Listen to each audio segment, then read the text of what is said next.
నేను మీ విక్రమ్. క్రీస్తు రక్తం ద్వారా కడగబడి క్రీస్తు సంగమన చర్యలలో చేర్చబడినవాన్ని, దేవుని యొక్క పక్షాన పనిచేసేవాడిని.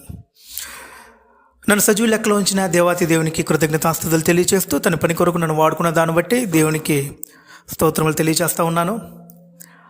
ఈ యొక్క మాటలు వింటున్న ప్రతి ఒక్కరికి క్రీస్తు ప్రభు పేరిట ప్రేమపూర్వకంగా వందనములు తెలియజేస్తూ ఉన్నాను. నేను మాట్లాడే మాటలని శ్రద్ధగా గమనించి మీరు సత్యమైన మార్గాన్ని ఎంచుకోవాలని ప్రభు పేరిట మనవి చేస్తూ ఉన్నాను. ఇక మొదలు పెడదామా? చిన్న రాజానో రాజీనో నాకైతే తెలియదు, కానీ రాజీ అనుకుందాం.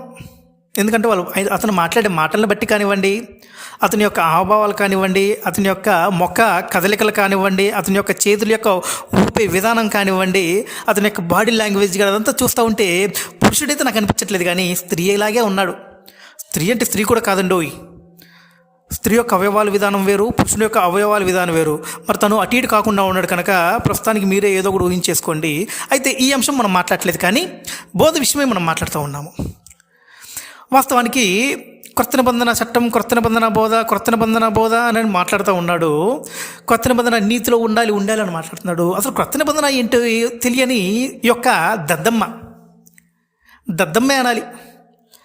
చిన్నపిల్లలు స్కూల్కి వెళ్ళినప్పుడు ఆ యొక్క పాఠశాలలో పాఠాలు సరిగ్గా చదవలేనప్పుడు రానప్పుడు వారిని ఈ యొక్క ఉపాధ్యాయులు ఏమంటారంటే, రే చదువు లేని దద్దమ్మ, చదువు రాని దద్దమ్మ అంటారు. అలాగే బైబిల్ తెలియకుండానే బైబిల్ వచ్చినట్లుగా ఏదేదో తమకు ఊహకు వచ్చినట్టుగా మాట్లాడినవని దద్దమ్మే అని అంటారు. ఆ దద్దమ్మ ఎవరో కాదు, ఈ చిన్న రాజీనే. రాజా కాదండి, రాజీయా రాజా. ఓహో, వినేవారు మీరే ఆలోచన చేసుకోండి, రాజీయో రాజానో. కనుక తనకి బోధ తెలీదు, గ్రంథం తెలీదు. ఏదో ఒక వచనం తీసుకుంటాడు, ఆ వచనం తీసుకొని ఏదేదో మాట్లాడితే వెళ్ళిపోతాడు. అదేమన్నా కొత్త నిబంధన చట్టము, కొత్త నిబంధనలో పదాలు నేను పలుకుతున్నాను, పాత నిబంధన యొక్క పదాలని అసలు ఎత్తకూడదు, మాట్లాడకూడదు అంటాడు. ఈ యొక్క దౌర్భాగ్యుడు ఏ సందేశం మాట్లాడినా కానీ దాంట్లో ఒక వచనం 2-3 వచనాలు తీసుకొని సందేశం మాత్రం మాట్లాడు, మనుషుల్ని దూషించడం, తిట్టడం ఇలాగూ చేస్తూ ఉంటాడు. ఇదే తన బోధ. చిన్నరాజు యొక్క బోధ అంటేనే మనుషుల్ని తిట్టడం, మనుషుల్ని దూషించడం, బైబిల్లో లేనిది చెప్పడం, కలిపి చెరపడం. సరే, ఇతనికి ఎలాగో బోధలు తెలీదు, బోధించడం చేత కాదు, గ్రంథం మీద అవగాహన లేదు, క్రొత్త నిబంధన చట్టం అంటే ఏంటో తెలియదు, నూతన నిబంధన సంబంధ విధానం ఎలా ఉంటుందో తనకు తెలియదు అనుకుంటే మరి ఇటువంటి దౌర్భాగ్యుడి దగ్గర నేర్చుకుంటున్న ఈ దౌర్భాగ్యులు ఏంటో నాకు అర్థం కావట్లా. తన యొక్క అనుచరుల చేత ఫోన్లు చేయించి మాట్లాడిస్తూ ఉంటాడు. దద్దమ్మ, పిరికి వెధవనే అనాలి. నాతో మాట్లాడటానికి ధైర్యం చాలక, నాతో మాట్లాడటానికి తన దగ్గర సబ్జెక్టే లేదు, తనకు అసలు బైబిలే తెలియదు. నేను ఇంత ధైర్యంగా యూట్యూబ్లో పోస్ట్ చేసి పెడతా ఉన్నాను సందేశాలు, ప్రతిదీ కూడా బైబిల్ యొక్క ఆధారాలతో పెడతా ఉన్నాను. చేతగాని దద్దమ్మ గనక ఒక్కటి కూడా ఆధారాలతో బైబిల్లో ఉన్న వచనాల్ని యొక్క యూట్యూబ్ సందేశం ద్వారా పెట్టవల్ల. ఇటువంటి దద్దమ్మ దగ్గర నేర్చుకున్న దద్దమ్మలు ఎవరో మరి. అవును, నిజమే, దద్దమ్మల దగ్గర నేర్చుకున్న వాళ్ళు దద్దమ్మలు అవుతారు. దొంగతనం చేసేటప్పుడు దొంగకి సహకరించే వాళ్ళు కూడా దొంగలే అంటారు నాయన. మరి బైబుల్ తెలియని దద్దమ్మ, బోధించడం రాని దద్దమ్మ, ఇటువంటి దద్దమ్మల దగ్గర ఉండి నేర్చుకున్న వాళ్ళని దద్దమ్మలని అంటారు, కానీ వేరొకటి అనరండి. నేనన్నట్లా, అది వాస్తవం, అది నిజం. ఇతని యొక్క తొత్తుల్లో స్త్రీలు ఉన్నారు, పురుషులు ఉన్నారు. తొత్తుల్లో స్త్రీలు ఉన్నారు, పురుషులు ఉన్నారు. ఈ నడిపించే దద్దమ్మకి, అనగా చిన్నరాజా అనే దద్దమ్మకు కూడా నడిపించడం చేతగా అట్లా ఎలా నడిపిస్తూ ఉన్నాడు? తనకు అనుకూలంగా నడిపిస్తూ ఉంటాడు. బైబిల్ విషయమై బోధించడం చేత కాదు, మాట్లాడటం చేత కాదు. అదేమన్నా అంటే క్రీస్తు సంఘం అని పేరు పెట్టుకున్నాడు. వాస్తవానికి ఇతను క్రీస్తు సంఘం సభ్యుడే కాదు. క్రీస్తు సంఘానికి ఇతనికి అసలు సంబంధమే లేదు. బోధకి ఈయనకు సంబంధం లేనప్పుడు, ఇతనికి నచ్చిన బోధ మాట్లాడుకుంటున్నప్పుడు ఇతను క్రీస్తు సంఘం సభ్యుడేలా అవుతాడు?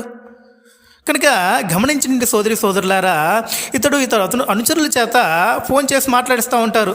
వారు ఏం మాట్లాడుతున్నారో వారికి అర్థం కావట్లా, ఏదేదో మాట్లాడుతూ ఉంటారు. అంటే ఒక లేఖనాన్ని తీసుకుంటారు, ఆ లేఖనం దేని గురించి వివరిస్తుందో కూడా వీరికి తెలియదు. అటువంటి దద్దమ్మల దగ్గర నేర్చుకుంటున్నారు. ఎక్కడి నుంచో వచ్చాడు, ఏదో చేస్తూ ఉన్నాడు, ఏదేదో చెబుతూ ఉన్నాడు.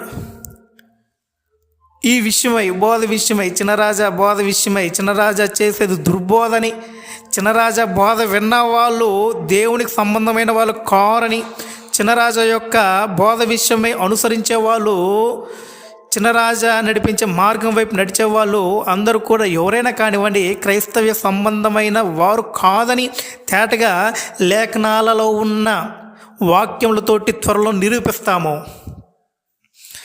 మేము ఇన్నిసార్లు ప్రతిదీ కూడా వాక్యాధారాలతోటి మాత్రమే యూట్యూబ్లోకి మేము వస్తూ ఉన్నాము. ఇంతవరకు కూడా చిన్నరాజా అని అతను ఒక్కసారైనా కానీ ఒక ప్రశ్న అడిగా నేను, ఆ ప్రశ్నకి సమాధానం చెప్పలేకపోయాడు. ఆ ప్రశ్నకి సమాధానం చెప్పలేక తను మాట్లాడలేకపోతున్నాను, నేను ధైర్యంగా మాట్లాడుతూ ఉన్నాను. ఏదైనా ఉంటే డైరెక్ట్గా నాతో మాట్లాడే ధైర్యం కూడా ఈ చిన్నరాజాకి లేదు. అంత పిరికివాడా, పిరికి పంది కాదండి నేను అంది, చాలా జాగ్రత్తగా గమనించండి, పదాన్ని స్పష్టంగా వినండి. నేను పంది అనలేదు, పిరికి పందా అని వాడాను అనమాట. ఎందుకంటే వారిలాగా దుర్భాషలు నేను ఆడను. గ్రంథంలో చిట్టే విధానం ఉంది బుద్ధి రావటానికి, నేను అలాగ మాత్రమే మాట్లాడతాను. ఎందుకంటే దేవుని యందు భయభక్తులు కలిగిన వాడిని నేను. కనుక చిన్నరాజాతోటి చాలా జాగ్రత్తగా ఉండండి, తన బోధ విషయమై జాగ్రత్తగా ఉండండి.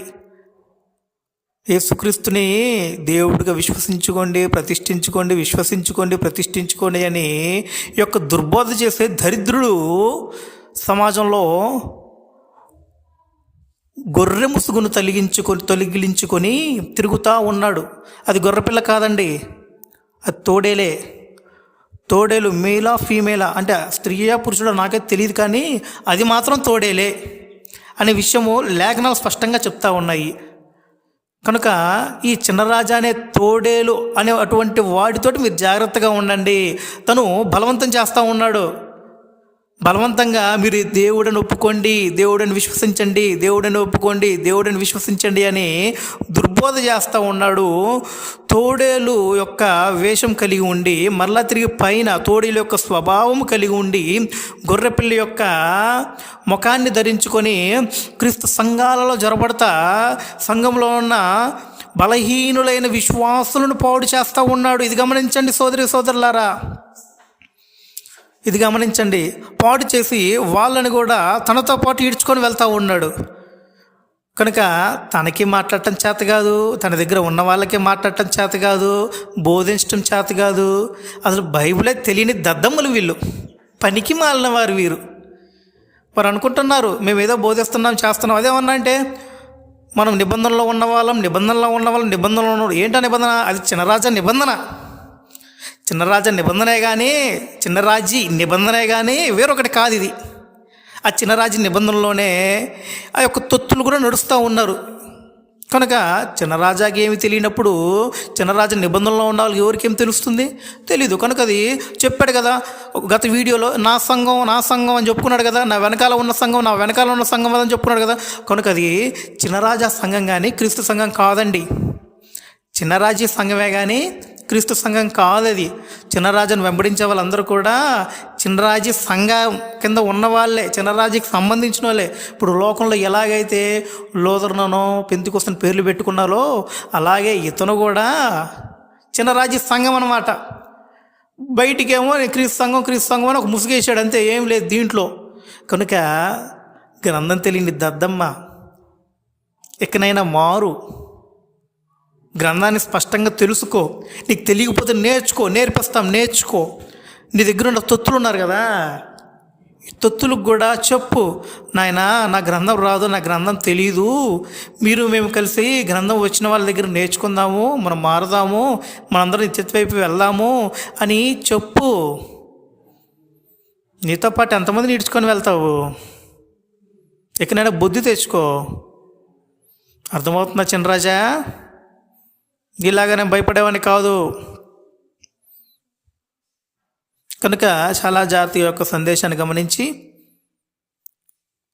మేలైన వాటిని చేపట్టి, మరొక మాట, ఎవరినైనా కానివ్వండి కోపంగా మాట్లాడింది ఏదీ లేదండి. చిన్నరాజా, నీతో నీతో ప్రేమతో మాట్లాడుతున్నా, హృదయపూర్వకంగా మాట్లాడుతున్నా చిన్నరాజా. నిన్ను ప్రేమిస్తూ మాట్లాడుతున్నా, దేవుని యొక్క ప్రేమ కలిగి మాట్లాడుతున్నా, నీ మీద జాలిపడి మాట్లాడుతున్నా. నువ్వు ఘోర భ్రష్టత్వంలో ఉన్నావు, నీతో పాటు ఉన్న వాళ్ళని కూడా భ్రష్టత్వంలోనికి ఈడ్చుకొని వెళ్తూ ఉన్నావు.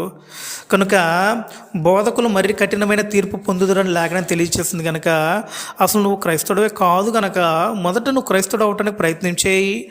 తర్వాత నీ వెనకాల ఉన్న వాళ్ళని కూడా ఈడ్చుకొని వెళ్లకుండా అలా వదిలేయి. వారి మీద పెత్తనం చలాయించి మాకు చెబుతున్నావు కదా, నేను చెప్పినట్టు వింటారు అంటున్నావు కదా, అలా చేయి మాకు. అది నీ పని కాదు. కనుక చాలా జాగ్రత్తగా గమనించండి సోదరి సోదరులారా. ఈ యొక్క సందేశం వింటున్న ప్రతి ఒక్కరు కూడా చాలా జాగ్రత్తగా చిన్నరాజు యొక్క బోధని ఖండించి అతని మనస్సు మారాలని మీరు కూడా ప్రార్థన చేయండి. అతని యొద్ద నేర్చుకుంటున్న ఆ తొత్తుల కొరకు కూడా ప్రార్థన చేయండి. వీరందరూ కూడా క్రీస్తు వైపు నిజంగా రావాలని ప్రార్థన చేయండి. ఈ చిన్నరాజా కొరకును, చిన్నరాజా వెనకాల నడిచే ఆ చిన్నరాజాకు సంబంధించిన నిబంధన వారి కొరకును, చిన్నరాజా నిబంధన వారు అనమాట, చిన్నరాజా నిబంధన సంబంధించిన వారి కొరకును దయతో ప్రార్థన చేయమని మీ అందరికీ ప్రేమపూర్వక క్రీస్తు పేరట మనవి చేస్తూ ఉన్నానండి. వందనములు.